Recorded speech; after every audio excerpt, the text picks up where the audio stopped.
We are so excited that everyone is here today to listen to our TED Talk here at the University of Shady Grove. I'm Connor Burke. I'm Lapidario. I'm Chavez.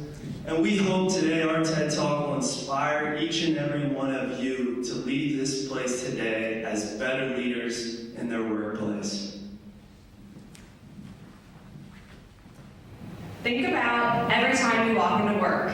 Who is the first person you say hello to? Is it somebody that you share common interests with? Is it the friend you eat lunch with? Or is it somebody that is just similar to you? Well, as a leader, how do we bring different employees together to share one common interest? First, we need to understand what parameters do leaders subconsciously levitate towards when building an affiliation with employees. To help understand this phenomenon, imagine going to a humane society in the hopes of adopting a new companion.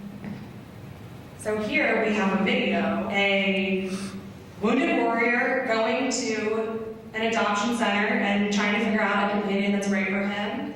And here he actually ends up picking out someone similar situation as himself. So most future pet owners have a general idea of what kind of companion they want. Similarly, leaders gravitate towards employees that they are most similar to. For example, a person who enjoys the outdoors will search for an active dog that needs lots of exercise. However, a couch potato might search for a smaller animal that doesn't really need to go outside much. Likewise, an extroverted leader will look for employees who exemplify outgoing personalities. This happens because it is easier to establish warmth with people who are most similar to you. This can lead to problems if it keeps going unchecked. One example of this problem being left unchecked happened to one of the largest social media platforms, Facebook, where they have recently been under fire for invasion of privacy of their users. Facebook was not transparent about how much data they were selling about users without their consent. This issue could have been avoided if Facebook was not ran by so many like-minded individuals. The problem with only identifying with individuals who are similar to you is that there is no diversity of ideas. If there is no one challenging ideas, then the performance of the company suffers. Conflict represents an opportunity to reconsider a situation that otherwise would not be challenged. As a leader, it is vital to have conflict be used productively on the task rather than relationships.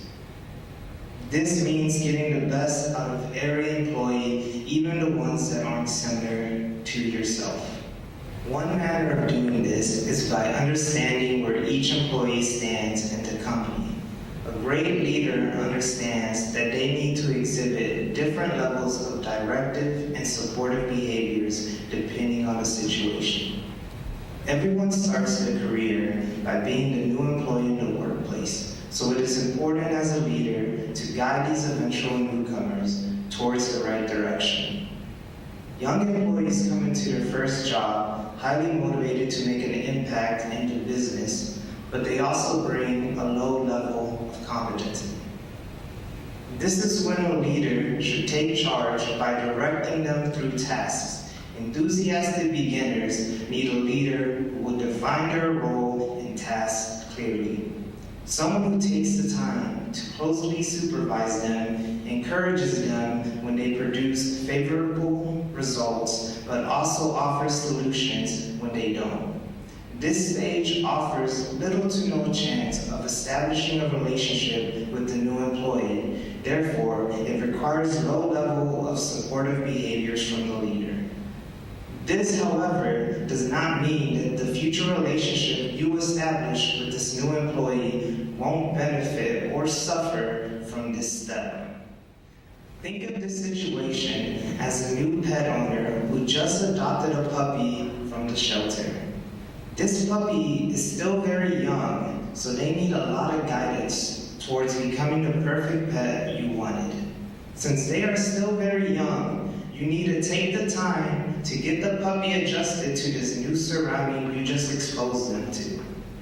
This time can be very stressful for the puppy, so you need to keep it very simple and focus on teaching them things you want rather than what you don't. You watch over them to make sure that everything is okay and they adjust smoothly. It's the exact same for new employees. Directing alleviates some of this stress by establishing clear instructions of what you expect from them and leaves little room for them to feel lost or out of place. Coaching is when an employee begins to exhibit some level of competency. The enthusiastic beginner has now become a disillusioned learner. They have learned how to complete tasks but aren't confident in their abilities yet. This uncertainty causes them to have low motivations towards tasks. It is at this point where you can focus more on the relationship and allow them to show what they bring to the table. Rather than simply telling the employee what to do, you instead make suggestions and give them the freedom to create ideas. While you ultimately still hold the final decision, the employee is more engaged in the decision process and is allowed to think independently rather than simply being told what to do. This active engagement in the process allows employees to better understand how you want them to handle tasks, but they also get to show you a bit of what they can do. It is at this stage where a leader exhibits both a high level of supportive and directive behaviors. You start giving the employees more freedom of expressing themselves while also maintaining control of the outcome. You steer them through the process towards your desired outcome, and they begin to exhibit a higher level of competency in return due to you no longer simply directing them. You make suggestions of what should be done and ultimately get the desired goal you wanted.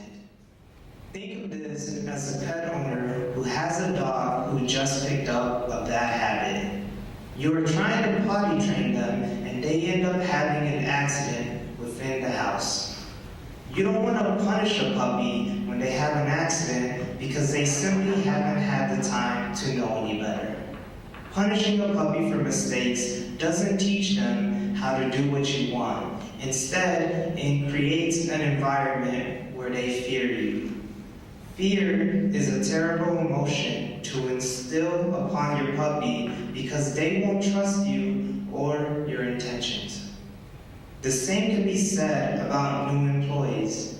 If you make the effort and take the time to carefully coach them, it opens the door towards creating a foundation of trust with them. So rather than punishing them, you take the time to guide the dog towards where you want them to take care of business. You build up a procedure that the dog does to get your attention in order for you to take them outside. Eventually, some of these methods you suggest sticks with them and creates a working relationship between you and your pet. You have achieved the desired outcome of potty training your pet by taking the time to coach them through the tasks. A level of trust has been created, and this is a more powerful tool than fear could ever be. The next level is the supporting level, also known as participating. This happens when employees are capable, but they're temporarily unwilling to perform.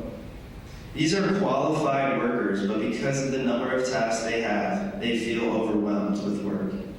As a result, this can make them feel insecure and reluctant to perform. We call these type of employees as reluctant performers. In comparison, reluctant performers are similar to pets who have been abused by previous owners. These pets were once happy and loving animals, but because of a past experience, they've been traumatized. As a result, adopting an abused pet will take time for them to gain your trust. Abused pets can be insecure and reluctant to show affection towards their new owner.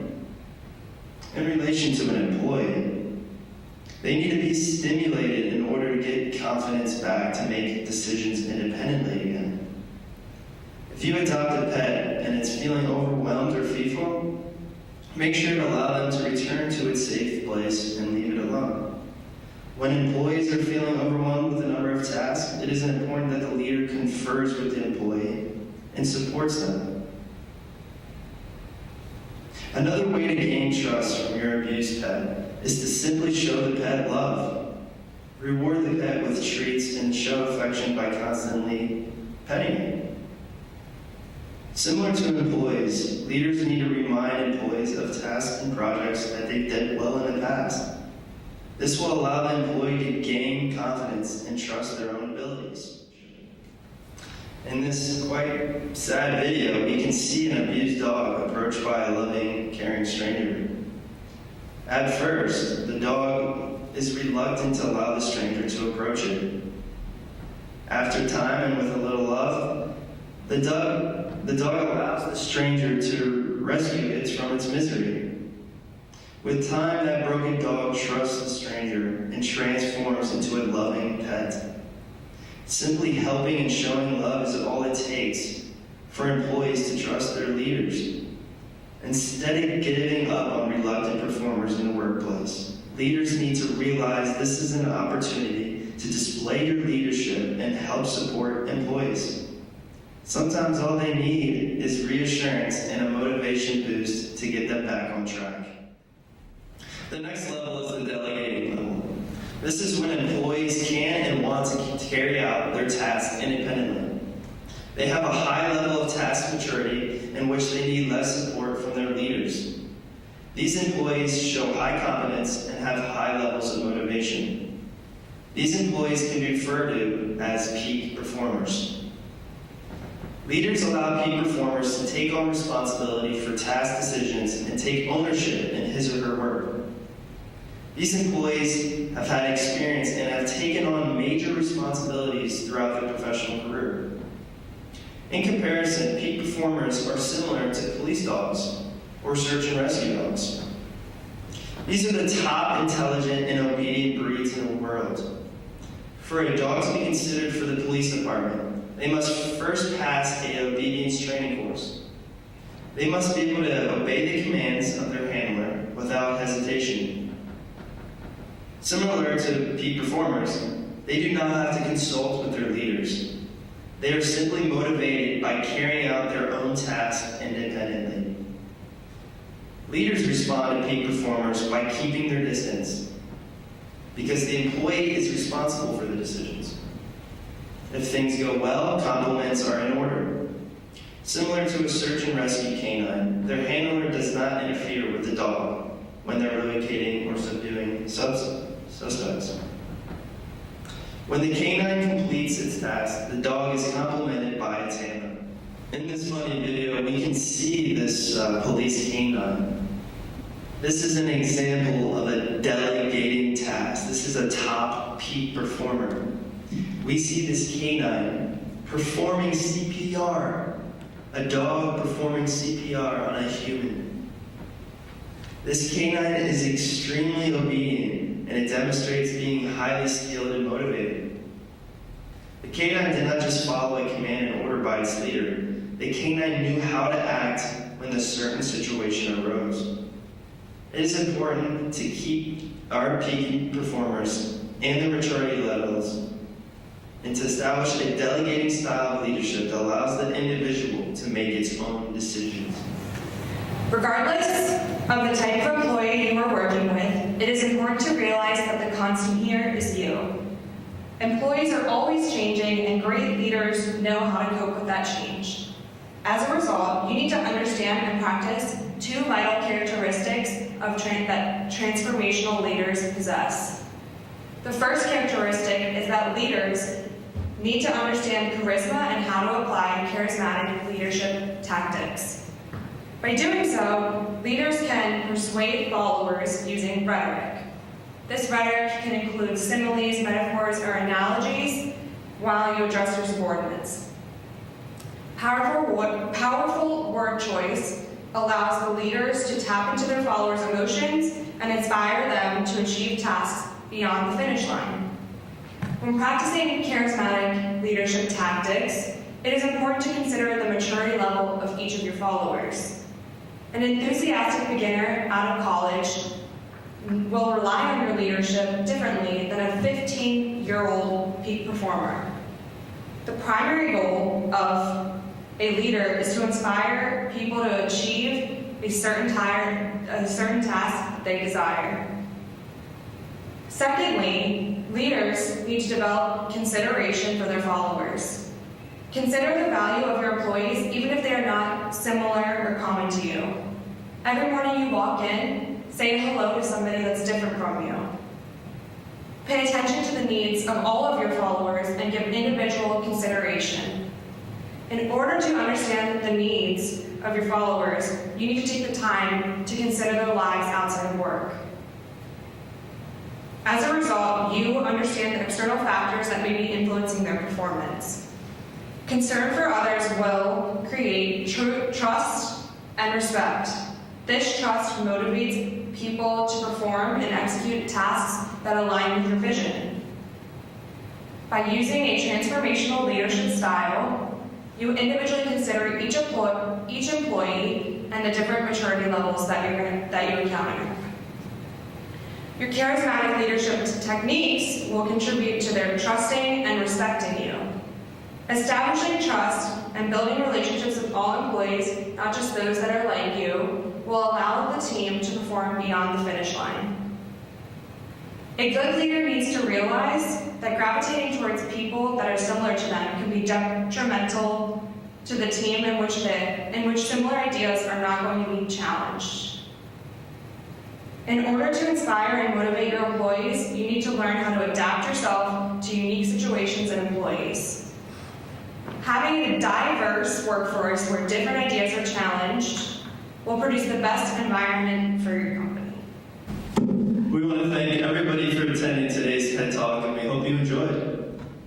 I hope our presentation motivated you to make a difference in your workplace.